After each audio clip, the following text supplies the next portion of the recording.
Hello friends, welcome to all of you on my YouTube channel Shine Tutorial. Myself बिंदु Prashar. So guys, आज का हमारा topic है biological classification. ठीक है, तो बायोलॉजिकल क्लासिफिकेशन जो है ये एक साइंटिफिक प्रोसीजर है जिसमें हम ऑर्गेनिजम्स को क्लासीफाई करते हैं अलग अलग ग्रुप्स में. ठीक है, उनकी सिमिलैरिटी और डिसिमिलैरिटीज़ के बेसिस के ऊपर. तो बहुत सारे साइंटिस्ट हैं जिन्होंने अपनी जो थ्योरी हैं इनके रिगार्डिंग दी हैं.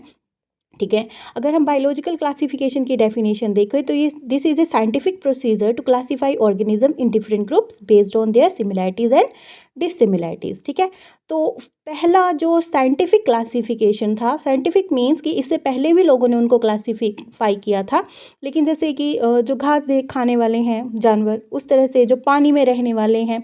ठीक है, तो इस तरीके से उनको भी एनिमल्स ही माना गया था. जैसे कि एक्वाटिक एनिमल्स हैं उनको अलग नहीं किया गया था, जो टेरेस्ट्रियल एनिमल था उनको भी एनिमल्स ही माना गया था. प्लांट्स को भी सीधे तौर पे प्लांट्स ही सीधा ही कहा जाता था, उसमें जो था वो उनकी डिफ्रेंशिएशंस नहीं की गई थी. तो पहली बार जो साइंटिफिक क्लासिफिकेशन जो करी गई थी वो की गई थी एरिस्टोटल के द्वारा. ठीक है, तो उन्होंने क्या किया था, प्लांट्स को 3 भागों में डिवाइड किया था, ट्रीज़ में, श्रब्स में और हर्ब्स में. जो छोटी छोटी जड़ी बूटियाँ थी वो हर्ब्स में आ गई, उससे ऊपर जो झाड़ियाँ आती हैं श्रब्स में, और बड़े बड़े पेड़ जो थे ट्रीज़ में, उनको क्लासीफाई कर दिया था. एनिमल्स को जो था एरिस्टोटल ने 2 ग्रुप्स में डिवाइड किया था, लेकिन उन्होंने सिर्फ एक सिंपल बेसिस के ऊपर उनको डिवाइड कर दिया था. एक वो जिनके अंदर रेड ब्लड होता है, एक वो जिनके अंदर रेड ब्लड नहीं होता है. ठीक है, तो एनिमल्स को उसने जो था वो 2 ग्रुप्स में डिवाइड किया था, एनीमिया और इनीमिया. ठीक है, एनीमिया मतलब आपने जैसे एनीमिया पढ़ते हैं हम, तो उसमें क्या होता है कि खून की कमी.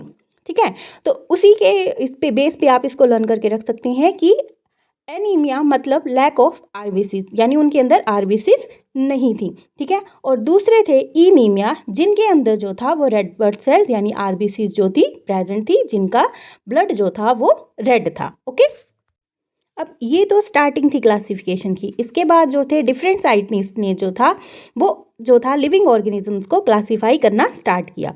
ठीक है, तो इसमें हमारे पास 2 kingdom classification, 3 kingdom classification, 4 kingdom classification, 5 kingdom classification और उसके बाद 6 किंगडम क्लासिफिकेशन जो है वो साइंटिस्ट ने दी है. तो चलिए बारी बारी से इनके बारे में हम स्टडी करते हैं. तो गाइस, सबसे पहले है हमारे पास 2 सिस्टम क्लासिफिकेशन. ये एक सिस्टम क्लासिफिकेशन जो थी वो कार्ल लिनेस ने दी थी. ठीक है, और इन्होंने भी जो था वो जैसे एरिस्टोटल ने करा था वैसे ही 2 किंगडम में ही इन्होंने क्लासीफाई किया. फर्स्ट वन एनिमल्स और सेकंड जो थे वो प्लांट्स थे. ठीक है, फिर आई थी हमारे पास थर्ड सिस्टम ऑफ क्लासिफिकेशन. तो इन्होंने जो था ये जो थी वो अर्नस्ट हैक्ल के द्वारा दी गई थी. इन सभी के जो साइंटिस्ट हैं वो प्लीज़ आप लर्न कर लीजिएगा. ठीक है, तो 3 सिस्टम ऑफ क्लासिफिकेशन में क्या था कि इन्होंने एक थर्ड ऑप्शन जो था वो हमें दे दिया था, यानी प्लांट्स एनिमल्स के बाद प्रोटिस्टा इन्होंने दिया था. ठीक है, तो इन्होंने क्या किया था कि जो हमारे पास यूनिसेलुलर थे उनको अलग कर दिया था, यानी यूनिसेलुलर ऑर्गेनिज्म को अलग ग्रुप में रख दिया था, बाकी मल्टीसेलुलर एज इट इज़ ही प्लांट्स और एनिमल्स में रहने दिए थे. ठीक है, उसके बाद जो था फोर्थ सिस्टम ऑफ क्लासिफिकेशन आया, जिसे कि कोपलैंड द्वारा दिया गया था. इन्होंने जो था प्लांट्स, एनिमल्स, प्रोटिस्टा और मोनेरा. ठीक है, इन्होंने जो नेक्स्ट दिया वो था मोनेरा ग्रुप. ठीक है, तो प्रोटिस्टा के अंदर जो थे वो यूनिसेलुलर यूकैरियोट्स को रखा गया था, मोनेरा के अंदर जो था वो यूनिसेलुलर प्रोकैरियोट्स को रखा गया था. ठीक है, तो इस बेसिस पे इन्होंने अपनी क्लासिफिकेशन करी थी. नेक्स्ट है हमारे पास 5 system of classification, 5th system of classification. तो ये जो थी आर.एच. व्हाइटेकर ने दी थी. व्हाइटेकर ने इसके अंदर जो था प्लांट्स, एनिमल, प्रोटिस्टा, मोनेरा और नेक्स्ट ग्रुप जो ऐड करा था वो था फंजाई. ठीक है, यूकैरियोट्स, हेटेरोट्रोप्स को इन्होंने जो था वो अलग कर दिया था. ठीक है, नेक्स्ट जो थी वो 6th किंगडम क्लासिफिकेशन जो थी वो कार्ल वूज के द्वारा की थी. ठीक है, तो इन्होंने 3 डोमेन्स दिए थे. ठीक है, जो कि किंगडम्स के ऊपर आते हैं. तो 3 डोमेन्स में इन्होंने क्या किया था, जो हमारे पास ये मोनेरा ग्रुप है इसको इन्होंने जो था फर्दर क्लासीफाई कर दिया था किसके अंदर, यू बैक्टीरिया और आर्की बैक्टीरिया के ऊपर. और ये जो इन्होंने क्लासीफाई किया था on the basis of cell wall के ऊपर इन्होंने इसको क्लासीफाई करा था, और बाकी जितनी भी थी वो आपकी सेम ही रहेंगी. ठीक है, अब सबसे पहले जो हम डिस्कस करेंगे वो करेंगे टू सिस्टम ऑफ क्लासिफिकेशन। तो ठीक है, तो कार्ल लिनेस ने 1758 के अंदर जो थी टू सिस्टम ऑफ क्लासिफिकेशन हमें दी थी। और इसके बेसिस क्या रहे थे, यानी किस बेसिस के ऊपर इन्होंने जो थे क्लासीफाई किया था लिविंग ऑर्गेनिज्म को, वो था सेल वॉल।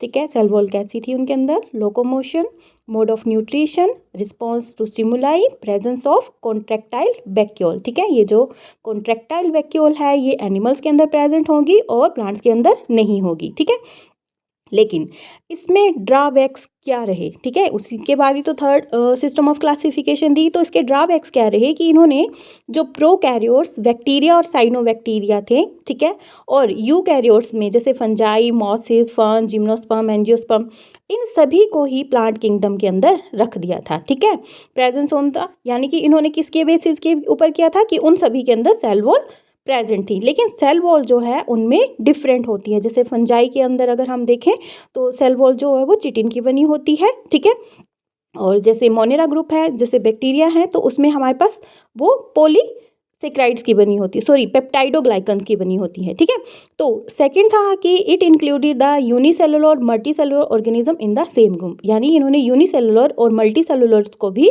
एक साथ एक ही ग्रुप में रख दिया था। जैसे क्लेमाइडोमोनास था, स्पाइरोगैरा था, ठीक है, इनको इन्होंने एल्गी के अंदर रख दिया था। It did not differentiate between the heterotrophic fungi and the autotrophic green plants को इन्होंने अलग नहीं किया था। ठीक है, फंजाई में जो है चिटनस वॉल होती है, ठीक है, और जो ग्रीन प्लांट्स हैं उनके अंदर जो है सेलोजिक सेल वॉल प्रेजेंट होती है, लेकिन इन्होंने इसको डिफ्रेंशिएट नहीं किया था।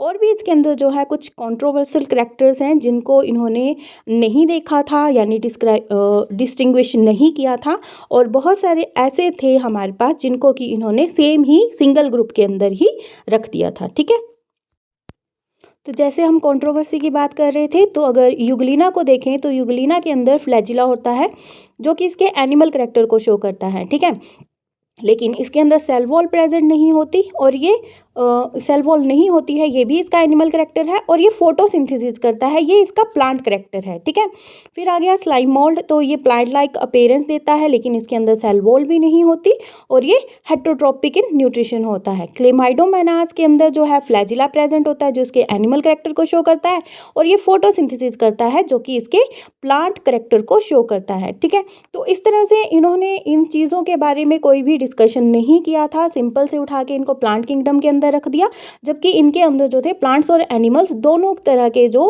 करैक्टर जो थे वो शो हो रहे थे। ठीक है, नेक्स्ट हम देखेंगे कि टू किंगडम सिस्टम के अंदर कार्ल लिनेस ने एनिमल और प्लांट किंगडम के अंदर किस किस को रखा था। तो अगर प्लांट किंगडम में हम देखें तो बैक्टीरिया जो कि यूनिसेलुलर प्रोकैरियोट्स था, cyanobacteria unicellular prokaryotes, diatom unicellular eukaryotes, dinoflagellates unicellular eukaryotes, euglena unicellular eukaryotes, fungi unicellular multicellular eukaryotes, मतलब ये यूनिसेलुलर भी हो सकता है, मल्टीसेलुलर भी हो सकता है यूकैरियोट्स। ठीक है, एल्गी यूनिसेलुलर भी हो सकती है, मल्टीसेलुलर भी, और यूकैरियोटिक होती है ये। ठीक है, ब्रायोफाइट, टाइडोफाइट, जिम्नोस्पर्म, एंजियोस्पर्म जो कि मल्टीसेलुलर यूकैरियोट्स थे, इनको भी इन्होंने जो था वो प्लांट किंगडम के अंदर रखा। एनिमल किंगडम के अंदर जो था एनिमीलिया के अंदर इन्होंने अमीबा, पैरामीशियम, ठीक है, जो कि यूनिसेलुलर थे, और इनवर्टिब्रेट्स और वर्टिब्रेट्स को रखा था जो कि मल्टीसेलुलर यूकैरियोट्स थे। ठीक है, तो देखिए प्रोकैरियोट्स और यूकैरियोट्स को, यूनिसेलुलर मल्टीसेलुलर को इन्होंने जो था वो मतलब सेल बेसिस के ऊपर इनको डिफाइन अच्छे से नहीं करा था, और सिंपल से उठा के जो था सभी को, जो भी आपके पास जिस तरह से फोटोसिंथेसिस करते थे उनको प्लांट किंगडम के अंदर रख दिया, और दूसरे जो थे उनको उन्होंने जो था एनिमल किंगडम के अंदर रख दिया। ठीक है, नेक्स्ट अगर हम देखें कि बेसिस क्या रही टू किंगडम क्लासिफिकेशन की, ठीक है, तो एनिमल्स में जैसे कि हम पहले हम लेते हैं लोकोमोशन, तो एनिमल्स के अंदर लोकोमोशन होता है, प्लांट्स के अंदर नहीं होता। सेल वॉल एनिमल्स के अंदर एब्सेंट होती है, प्लांट्स के अंदर होती है। फोटोसिंथेसिस एनिमल्स में एब्सेंट है, प्लांट्स के अंदर प्रेजेंट है। और अगर रिस्पॉन्ड टू स्टिमुलाई देखें तो एनिमल्स के अंदर ये फास्ट होता है और प्लांट्स के अंदर ये स्लो होता है। तो इस बेसिस के ऊपर इन्होंने जो था वो अपनी क्लासिफिकेशन करी थी। 3 सिस्टम ऑफ क्लासिफिकेशन और 4 सिस्टम ऑफ क्लासिफिकेशन जो है इतना ज़्यादा इंपॉर्टेंट नहीं है एग्जामिनेशन पॉइंट ऑफ व्यू से, जितना उसमें था तो वो हम आपको बता चुके हैं। ठीक है, नेक्स्ट जो हम डिस्कस करेंगे वो करेंगे हम 5 system of classification. Five system of classification जो थी RH वाइटेकर ने दी थी 1969 में, और ये मोस्ट एक्सेप्टेड जो है वो क्लासिफिकेशन है, ठीक है। और इसमें जो बेसिस ऑफ क्लासिफिकेशन क्या रहा था कि फर्स्ट सेल स्ट्रक्चर कैसा था, प्रोकैरियोटिक था या यूकैरियोटिक था, बॉडी ऑर्गेनाइजेशन यूनिसेलुलर था या मल्टीसेलुलर ऑर्गेनिज्म है, मोड ऑफ रिप्रोडक्शन वो सेक्सुअल ही रिप्रोड्यूस कर रहे हैं, एसेक्सुअली रिप्रोड्यूस कर रहे हैं, न्यूट्रिशन कैसा है यानी mode of nutrition autotrophic mode of nutrition है या हेटरोट्रोपिक मोड ऑफ न्यूट्रिशन है। जो मेन इनका रहा क्लासिफिकेशन के अंदर कि जिनके बेसिस पे इन्होंने क्लासिफिकेशन करी फाइव सिस्टम ऑफ क्लासिफिकेशन की, मेन उसमें जो था फाइलोजेनेटिक यानी एवोल्यूशनरी वेज के ऊपर एंसेस्टर हिस्ट्री उन्होंने पढ़ी, ठीक है। फाइलोजेनेटिक मतलब एंसेस्टर यानी उनके एंसेस्टर से किस तरह से वो कैसे इवॉल्व हुए हैं, ठीक है। तो ये मेन चीज़ रही थी फाइव सिस्टम ऑफ क्लासिफिकेशन के अंदर। और नेक्स्ट था थैलस ऑर्गेनाइजेशन यानी प्लांट की बॉडी किस तरह की है, ठीक है। तो इसी बेसिस के ऊपर RH वाइटेकर ने जो थी फाइव सिस्टम ऑफ क्लासिफिकेशन दी थी, जिसमें आता है हमारे पास मोनेरा, ठीक है, और protista, fungi, animal and plant kingdom, ठीक है। तो ये रहे आपके पास जो मेन थे system of classification. Six system of classification हम डिस्कस कर चुके हैं, उसमें जो था वो 3 डोमेन्स दिए गए थे, ठीक है। और उसमें 6 यानी कि जो मोनेरा ग्रुप था उसको डिवाइड कर दिया गया था यू बैक्टीरिया और आर्की बैक्टीरिया के अंदर, ठीक है। तो यही था आज का हमारा टॉपिक क्लासिफिकेशन के ऊपर, ठीक है। तो बायोलॉजिकल क्लासिफिकेशन इसमें फर्स्ट जो है मोनेरा के बारे में हम कल डिस्कस करेंगे, तो कल का हमारा टॉपिक जो रहेगा वो किंगडम मोनेरा रहेगा, ओके। तो स्टे ट्यून विद अस, ठीक है। कल तक के लिए good bye and thank you.